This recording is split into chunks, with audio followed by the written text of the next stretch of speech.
오늘 우리 속장 교육 말씀 함께 나누도록 하겠습니다. 왜 우리는 예수님의 신부인가? 이 말씀 가지고 함께 우리가 나눌 때 큰 은혜와 도전이 있으시길 간절히 축원합니다. 아가서 4장 1절부터 7절까지 말씀입니다. 내 사랑 너는 어여쁘고도 어여쁘다. 너울 속에 있는 내 눈이 비둘기 같고 내 머리털은 길라 산기슭에 누운 염소떼 같구나. 내 이는 목욕장에서 나온 털 깎인 암양 곧 새끼 없는 것은 하나도 없이 각각 상태를 낳은 양 같구나. 내 입술은 홍색 실 같고 내 입은 어여쁘고 너울 속에 내 뺨은 석류 한쪽 같구나. 내 목은 무기를 두려고 건축한 다윗의 망대 곧 방패 1000개 용사의 모든 방패가 달린 망대 같고 내 두 유방은 백합화 가운데서 꼴을 먹은 상태 어린 사슴 같구나. 날이 저물고 그림자가 사라지기 전에 내가 모략산과 유양의 작은 산으로 가리라. 나의 사랑 너는 어여쁘고 아무 흠이 없구나. 아멘. 여러분이 이 아가서를 보실 때 잘 이해를 하셔야 되는 게, 이 아가서는, 사랑하는 여인을 찬양하는 장면인데요. 왜 찬양하게 됐는지, 그리고 왜 이 술람이 여인이 뭐가 찬양을 받을 이유가 무엇인지 이걸 잘 알고선, 접근하셔야 됩니다. 예를 들어 저는 어렸을 때 아가서 보면서 이런 성경이 왜 성경 안에 들어갔나 저도 그랬습니다. 근데 오늘 그런 내용을 다 설명을 해드리겠습니다. 이 아가서 4장은 이 시골에 살던 이 술람미 여인이 솔로몬 왕에게 결혼하러 예루살렘에 오는 장면 중에서 이 결혼식을 위해 자신을 꾸미고 이제 왕을 기다리는 장면입니다. 근데 이게 왜 성경에 들어가냐? 그걸 보겠습니다. 술람미 여인을 찬양하는 장면이 아가서 4장 있는데 여기가 이제 핵심입니다. 그리고 핵심 중에 핵심이 7절 나의 사랑 너는 어여쁘고 아무 흠이 없구나. 이게 제일 중요한 말씀입니다. 왜 중요할까요? 이거와 무슨 관련이 있기 때문입니다. 바로 베드로후서 3장입니다. 베드로서 3장 14절에 그러므로 사랑하는 자들아 너희가 이것을 바라보다니 주 앞에서 점도 없고 흠도 없이 평강 가운데서 나타나기를 힘쓰라. 이겁니다. 하나님께서 우리에게도 뭘 보시냐? 점도 없고 흠도 없는 그런 상태를 주님께서는 보기를 원하신다라는 거예요. 그런데 그 모습을 누구에게서 찾았냐? 바로 술람미 여인에게서 찾았다라는 겁니다. 즉 이 아가서 술람미 여인과 솔로몬의 사랑 이야기는 예수 그리스도와 교회의 사랑 이야기로 신학자들은 보고 있습니다. 즉 솔로몬은 술람미 여인의 어떤 모습을 찬양했냐? 어떤 것을 좋아했느냐? 그가 흠도 없고 점도 없는 죄 없는 상태를 좋아했다라는 거예요. 예수님도 우리에게 뭘 얘기하시냐? 점도 없고 흠도 없는 그 모습을 바라보고 기대하고 계신다라는 겁니다. 근데 이 유대인들은 이 아가서를요, 여러분 6월절에 낭독을 했습니다. 여러분 6월절이 뭔지 아십니까? 바로 이스라엘 민족이 출애굽할 때 그 문지방에다가 어린 양의 피를 바르고 죽음의 천사가 자신의 집을 넘어간 그것을 기념하는 그날, 하나님의 자녀가 되었다는 것을 기념하는 그날 아가서를 읽었다는 얘기예요. 여러분 생각해 보십시오. 왜 그날 특별히 왜 아가서 술람미 여인과 솔로몬 왕의 이야기를 왜 읽었을까요? 바로 6월절을 보내고 이스라엘 민족은 이제 하나님의 신부가 되었다라는 거예요. 이스라엘 민족은 하나님의 신부가 되었고 나는 하나님의 신부가 되었다라는 겁니다. 이거 기념하기 위해서 아가서를 읽게 한 거예요. 너는 이제부터 하나님의 자녀다. 너는 하나님의 이제 신부다라는 거예요. 신부다. 그런데 우리가 하나님의 신부로서 뭘 준비해야 되냐? 이것을 아가서를 통해서 보고 배우라는 겁니다. 그래서 예수님께서 다시 오시는 그날 재림의 날이 무슨 날이냐? 혼인잔치의 날이에요. 그날 우리는 예수님이 신랑 되신 예수님이 우리에게 오고 신부로서 우리는 뭘 준비해야 되냐 이거예요. 바로 술람미 여인은 이 신랑인 솔로몬 왕을 위해서 그가 준비를 했고 이것을 찬양하고 좋아했던 게 바로 솔로몬 왕이다 이겁니다. 자, 이것을 아가서에서 얘기해 주고 있습니다. 자, 그런데 이제 성경에서 우리를 예수 그리스도의 신부로 준비되어 있는지에 대해서 초점을 맞추고 얘기해 주고 있어요. 자, 보면 이런 얘기입니다. 요한계시록 19장에 보니까 어린 양이 혼인 기약이 이르렀고 그의 아내가 자신을 준비하였으므로 라고 얘기합니다. 자, 예수님께서 다시 오실 그날을 혼인 잔치의 날로 얘기하는 거예요. 성경은요. 이 얘기가 엄청 많이 나옵니다. 계속 나와요.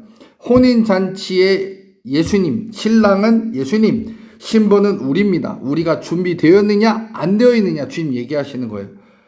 자, 그래서 한 예로 등잔불에 기름을 준비한 5처녀, 슬기로운 5처녀와 지혜롭지 못한 5처녀에 대한 얘기가 나와요. 그것도 바로 이날을 준비하는 신부에 대한 얘기입니다. 요한계시록 21장 2절에 보니까 그 준비한 것이 신부가 남편을 위하여 단장한 것 같더라라고 얘기합니다. 그것도 뭐예요? 자, 우리 신부예요. 예수님을, 신랑 되신 예수님을 기다리는 자, 신부다라는 거예요. 그런데 넌 뭘 준비했느냐라는 거예요. 넌 뭘 준비했느냐? 준비가 안 됐다면 신랑 되신 예수님이 딱 와서 봤을 때 탈락 이거예요. 자, 신부의 단장 과연 뭘 얘기할까요? 신부의 단장은 화장을 하고 예쁜 옷을 입은 것만 얘기하지 않는다라는 겁니다.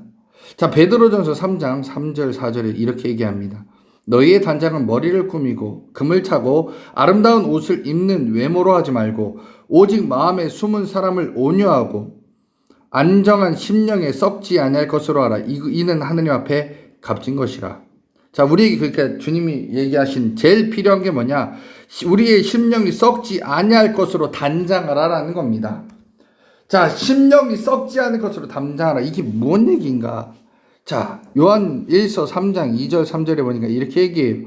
사랑하는 자들아, 우리가 지금 하나님의 자녀라. 장래에 어떻게 될지는 아직 나타나지 아니하였으나 그가 나타나시면 우리가 그와 같을 줄을 아는 것은 그의 참모습 그대로 볼 것이기 때문이라. 주를 향하여 이 소망을 가진 자마다 그의 깨끗하신과 같이 자기를 깨끗하게 하느니라.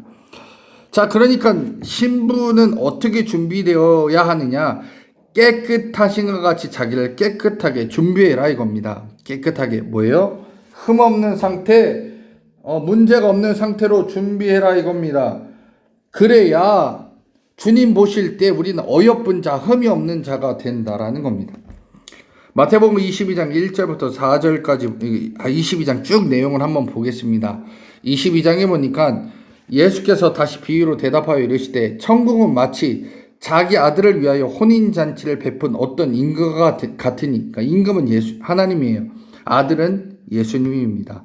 그 종들을 보내어 그 청한 사람들을 혼인잔치에 오라 하였더니 오기 싫어하거늘 다시 다른 종들을 보내며 이르되 청한 사람들에게 이르기를 내가 오찬을 준비하되 나의 소와 살찐 짐승을 잡고 모든 것을 갖추었으니 혼인잔치에 오소서 하라 하였더니, 자, 여기까지 보면 이거예요. 하나님께서 그 아들을 보내사 이제는 예수님과 혼인잔치를 이제는 청하는 거예요. 근데 그 청한 사람들이 누구냐? 여기서는 이스라엘 사람들입니다. 이스라엘 사람들한테 이제 예수님과 혼인잔치하기 위해 나오라 라고 했는데 잔치를 다 준비했는데 그들이 싫다는 거예요. 안 온다는 얘기입니다. 자, 이렇게 해서 다른 종들을 보내요. 근데 종들을 싫어해요. 그리고 또 다른 종들을 보내서 잔치를 초대했는데 이제 그 종들을 잡아서 모욕하고 죽였어요. 이 종들은 누구냐? 예언자와 선지자들을 얘기하는 겁니다. 자, 7절에 임금이 놓아요. 그러니까 하나님이 놓아요. 군대를 보내 그 살인자들을 진멸하고 그 동네를 불사르고 이에 종들에게 이르되 혼인 잔치는 준비되었으나 청한 사람들은 합당하지 아니하니. 자, 이 첫 번째 이스라엘 사람들, 이 사람들에게 구원의 첫 것을 줬는데 이미 이들이 거부했습니다. 그리고 다 죽여버렸어요, 하나님. 그리고 심판을 허락한 거죠. 그리고 나서 이제 하나님께서 어떻게 하시냐? 내 거리 길에 가서 사람을 만나는 대로 혼인잔치에 청하여 오라 한데, 그러니까 이제는 하나님께서는 어떻게 그 구원사역을 펼치시냐면 이제 전 세계 이스라엘 사람뿐만 아니라 이제 모든 사람들에게 예수님의 신부가 될 수 있는 권한을 주겠다. 다 와라 이거예요. 자, 그래서 종들이 길에서 나가 악한 자나 선한 자나 만나는 대로 모두 데려오니 혼인잔치에 손님들이 가득한지라 라고 얘기한 겁니다. 이제는 이스라엘 사람뿐만 아니라 모든 사람들 다 구원 사역에 동참해 주겠다. 너희들 예수 믿고 주님 자리로 돌아오라라는 거예요. 자, 그런데 11절에 얘기합니다. 임금이 손님들을 보러 들어올새 거기서 예복을 입지 아니하는 사람을 보고 이르되 친구여 어찌하여 예복을 입지 않고 여기 들어왔냐 하니 그가 아무 말도 못하거늘 임금이 사원들에게 말하되 그 손발을 묶어 바깥 어두운 데 내던지라 거기서 슬피 울며 이를 갈게 되리라 하니라. 청함을 받은 자가 많되 택함을 입은 자가 적으니라. 이게 오늘 말씀의 핵심입니다. 여러분 잘 이해하셔야 됩니다. 어떤 사람들은 이제 예복을 입지 않고 이 혼인잔치에 온 거예요. 예복을 입지 않았다 이 말이 뭔 얘기냐면 입술로는 예수님, 나는 예수님의 자녀입니다. 나는 이제는 예수님의 신부입니다. 라고 했어요. 그런데 예복을 입지 않고 여기 들어온 거예요. 자, 그러니까 하나님 물어보신 거죠. 임금이 물어보는 거예요. 너 왜 예복 입지 않고 왔느냐라는 거예요. 예복이라는 건 뭐냐면 너 예수 믿었지. 그러면 너 단장해야 되지 않냐? 뭘로 단장하느냐? 하나님 말씀으로 내가 바뀌어져야 되는 거예요. 뭘로요? 하나님께서 기뻐하신 모습으로 나를 바꾸면서 단장을 해야 되는 거예요. 그 단장의 모습 중에 하나는 예복을 입는 거고 얼굴에 화장을 하는 것이고 또 좋은 것들을 내 몸에 치장을 하는 것이 바로 주의 말씀에 순종한 모습을 보고 주님께서는 기뻐하고 좋아하시는 거예요. 근데 그걸 안 했어요. 하나님 말씀대로 안 사는 거예요. 자, 우리가 실제로는 예수님, 주님 날 구원해 주신 줄 믿습니다 라고 했는데도 불구하고 그 다음 주님 뜻대로는 어떻게 해요? 안 살아요. 그러니까 예복을 안 입은 자와 같다라는 거예요. 자, 이 사람들은 어떻게 된다라는 거예요? 이제 잡아서 포박해가지고 이제 어두운 데 던진다는 얘기입니다. 그리고 해서 예수님, 하나님이 이런 얘기예요. 청함을 받은 자가 많되 택함을 입은 자는 적으니라. 여러분, 이제 혼인잔치에 오라고 한 사람 너무 많아요. 그러나 혼인잔치에 왔지만 택함 받은 자, 즉 하나님 말씀대로 나를 치장하고 단장하고 주님의 신부로서 자격을 갖춘 사람은 없다란 얘기예요. 적다란 얘기입니다. 자, 그래서 오늘 제가 지금 이 뒤에 있는 내용 쭉 말씀드렸어요. 여러분, 우리가요 천국에 가려면 믿음 플러스 행위가 있어야 됩니다. 믿음은 누가 강조했냐? 사도 바울이 강조했죠. 행위는 누가 강조했냐? 사도 야고보가 강조했습니다. 네가 진짜 믿느냐? 그러면 행위가 있어야 되지 않느냐? 그런데 너 믿는다고 하면서 세상에서 어떻게 살고 있느냐라는 거예요. 그 행위의 모습은 결국 뭘로 여기시냐면 주님은 나를 위해 예수 그리스도를 위해서 단장한 신부라고 얘기하는 겁니다. 그러니까 내가 이전에는 더럽게 살아가고 추악하게 살아가고 입도 행동도 거짓되게 살아왔던 나였지만 이제 어떻게 사느냐? 그런 나는 이제 주님이 보실 때에는 단장하는 내 모습으로 여기신다라는 거예요. 단장. 그러니까 하나씩 바꿔가는 모습으로 생각하신다라는 거예요. 하나의 옷을 입어가는 나의 모습으로 생각하고 화장하는 내 모습이 주님께서는 이뻐하신다. 왜요? 내가 믿음 통해서 행위를 갖고 살기 때문에 그렇다는 겁니다. 이제 내가 행위를 가지고 살아가면 뭐라고 여기시느냐? 주님께서는 그것을 바로 신부 단장하는 것으로 여기신다라는 겁니다. 자, 그렇기 때문에 우리는 신랑 되신 예수님께서 기뻐하실 모습으로 단장한다. 이건 뭐예요? 주의 말씀으로 바뀌어가라 이거예요. 그걸 뭐라고 얘기했냐? 요한계시록 19장 7절에서 8절에 보면 얘기 나오는데 8절에 이 세마포 옷은 성도들의 옳은 행실이로다 라고 얘기합니다. 자, 그러니까 우리가 예수를 믿었다면 우리 행동을 예수님께서 인정하시는 옳은 행동의 모습으로 바꿔야 된다. 따라가야 된다는 얘기입니다. 그러니까 우리가 결국은 교회를 다니는데 여전히 세상 사람들이 우리를 보면서 손가락질하고 욕한다면 잘못됐다라고 얘기한다면 과연 나는 믿음의 자녀로서 지금 잘하고 있느냐라는 거예요. 여러분 잘 생각하셔야 됩니다. 우리는 하나님께서 원하시는 모습으로 바뀌지 않는다면 그냥 여전히 쟤네는 교회만 다니지 예수만 믿는다고 하지 쟤 세상 사람하고 똑같아. 결국 우리는 단장하지 아니하고 예복을 입지 않은 내 모습과 같다라는 겁니다. 자, 믿음의 결과물은 천국을 주셨기 때문에 우리에게는 기쁨과 평안이 따라옵니다. 자, 그리고 신랑 되신 예수님께서 기뻐하신 일을 우리가 하면 되는 겁니다. 그 일을 하면서 주님은 우리를 보시면서 너무 좋아하시는 거예요. 내가 바뀌어가는 것 하나하나 보면서 너무 좋아하시는 겁니다. 자, 내 누이, 내 신부야, 내가 내 마음을 빼앗았구나. 이거 보면서 이제는 예수님께서는 내 신부야라고 하면서 기뻐하는 모습이 바로 쭉 나오는 겁니다. 우리가 정결케 되고 우리 마음이 바뀐다면 주님은 우리를 위해서 이제 일하시는 거죠. 그래서 요한복음 15장 7절에 너희가 내 안에 거하고 내 말이 너희 안에 거하면 무엇이든지 원하는 대로 구하라. 그리하면 이루리라. 자, 내 마음대로 살면서 기도한다고 응답 안 옵니다. 근데 진짜 우리가 주님의 응답이 오게 하려면 나를 바꿔가면 주님께서 우리를 신부로 여기시고 누이로 여기시면서 우리를 당신의 뜻 기도하면 응답해 주신다라는 겁니다. 자, 신랑을 위해서 우리가 신랑을 위해서 단장하니까 신랑은 우린 신랑 대신 예수님께서 우리를 신부라고 얘기합니다. 근데 이후에 또 누이라고도 얘기해요. 왜요? 누이는 누구냐? 바로 이겁니다. 사랑하는 자들아, 우리가 지금은 하나님의 자녀라. 장래에 어떻게 될지는 아직 나타나지 아니하였으나 그가 나타나시면 우리가 그와 같을 줄을 아는 것은 그의 참모습 그대로 볼 것이기 때문이라. 주를 향하여 이 소망을 가진 자마다 그의 깨끗하신 것 같이 자기를 깨끗하게 하느니라. 자, 그러니까 우리가 점점 주님을 닮아가는 자가 되니까 이제는 어떤 모습이에요? 주님과 우리가 닮아가는 자가 누이가 됐다라는 거예요. 누이, 나의 누이라는 얘기예요. 이제는 신부를 넘어서 누이가 됐다는 얘기예요. 그러니 마가복음 3장에 예수님이 누가 내 누이고 내 형제냐? 아버지의 뜻대로 하나님의 뜻대로 행하는 자가 내 가족이고 누이다라고 얘기하는 거예요. 그러니까 여러분들이 주님 만났다면 이제는 바꿔야 되는 거예요. 단장도 여러분 행동도 바꿔야 된다는 겁니다. 그러면 주님께서 좋아하시는 누이가 된다는 겁니다. 자, 그런데 하나만 얘기를 하려고 합니다. 눈만 얘기하려고 해요. 하나님이 좋아하시는 눈은 비둘기 같은 눈이라고 성경은 얘기해요. 그런데 하나님이 좋아하지 않는 눈도 있습니다. 창세기 6장 2절에 뭐라고 하냐? 아름다움을 보고 사람의 딸들의 아름다움을 보고 좋아하는 모든 여자를 아내로 삼느니라.